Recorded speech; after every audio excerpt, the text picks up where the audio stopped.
बलांगीर जिला टिटलागढ़ स्थानीय बालक हाईस्कूल पड़िया 3 दिवसीय टिटलागढ़ उपखंड स्तरीय कृषि जंत्रपाति मेला मंगलवार सन्ध्या उद्घाटित हो जाइछि। टिटलागढ़ विधायक नवीन जैन कार्यक्रम में मुख्य अतिथि भाव जोगदे एहार शुभ उद्घाटन करथिले। एही अवसर में विधायक तांको सरकार चाषी धान फसलर सर्वनिम्न सहायक मूल्य 3100 टंका देबाकू जाउछंती। तांको सरकार चाषी परिवारक उत्थान पई बद्धपरिकर बोली कहिथिले। महिला माननकु तांको सरकार सुभद्रा योजना रे 50,000 टंका सहायता राशि प्रतिश्रुति प्रदान करिवे बोली कहिसंती।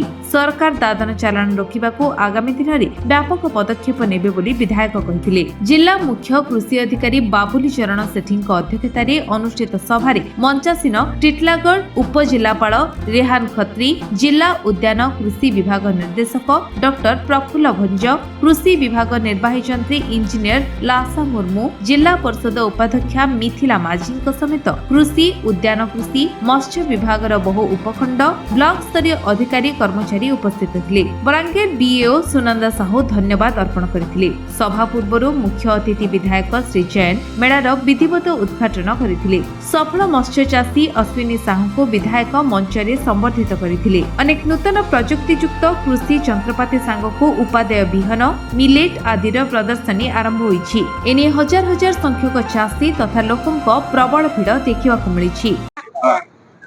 सारा जी गोटे सफल माछ चाषी हिसाब प्रस्तुत आपण केते खुशी आ चाषी समाज के काना कहबे। आज मैं गोटे सम्मानित होइछे मत्स्य चाष रे माने चाषी मान हिसाब रे आदर्श चाषी हो पारिछे। आ चाषी मान के अनुरोध करि कहउछे जे समस्त गोटे पोखरी करबे और मत्स्य चाष रे बहुत लाभवान अछि। मत्स्य चाष करी बहुत उन्नति करि पारबे आ मत्स्य चाष रो अधिका कोनोसी चाष रे लाभ नै। सरकार के काना कहि धन्यवाद देबे। सरकार को केते लाभ सरकार को मैं धन्यवाद देबी। मोर 1 हेक्टर जमीन रे मैं चाष करिछे आ मते सरकार 2,80,000 सब्सिडी देइछन।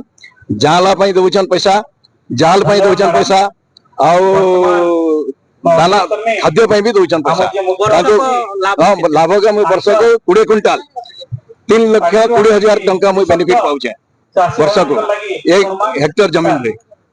सरकार को एते सुविधा पाइकर आपण केते खुशी। मैं सरकार को धन्यवाद देबी जेन हिसाब रे सहयोग करिछन, जेन हिसाब रे मते सुविधा देइछन। दा माने मोर माने बिना पैसा रे भी गुडे माने चाष करि पारबे एते प्रकार सुविधा दोछन सरकार। ओडिसा सरकार को बहुत बहुत धन्यवाद जणेबी। देखो आज उपखंड स्तरीय कृषि जंत्रपाति मेला टिटलागढ़ 2024 3 दिन धरी मेला चलिबो। इने कृषि बंधु माने आसिक ट्रैक्टर हला, रोस्टावेटर हला, अनेक प्रकार जंत्र आसी से रियायती हिसाब से सब्सिडी हिसाब जंत्र पाई पारिबे आ चाष करबा सहयोग हेबो। आ मेला रे आज 5टा 6टा ट्रैक्टर रोस्टावेटर प्रथम दिन यहाँ महातु आज बिक्री होती सुजोग पाले महातु चाबी नेवाटा आ मेला स्वागत करुची। जेहेतु आम मोहन सरकार लोकंक सरकार आज कृषि मेला रे अनेक प्रकार जंत्र आसी जंत्रपाति आसी।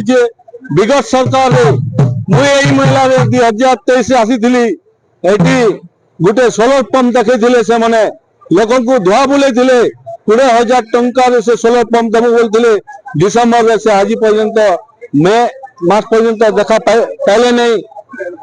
इटा हूँ लोकंक सरकार मोहन माझी सरकार। आज देख चाषी भाई माने जेते खुशी अछंती सेते आम माँ भौणी माने पे खुशी अछंती। विगत सरकार ये सोहला एवं बरगढ़ रे 100 टंका धान को बोनस देवा कथा कही चाषी भाई माने को धुआ बुले से माने परिवर्तन कले। याद 8 दिन परे आम मंडी रे धान ने चाषी भाई माने 3,100 टंका क्विंटल धान को पाइबे एवं 48 घंटा भीतर अकाउंट में पैसा पड़ो। इटा हूँ मोहन माझी सरकार। धन्यवाद। टिटलागढ़ कुमार करब्रथ बलांगीर अंजु कृष्ण रिपोर्ट विश्व विजय न्यूज ओडिशा।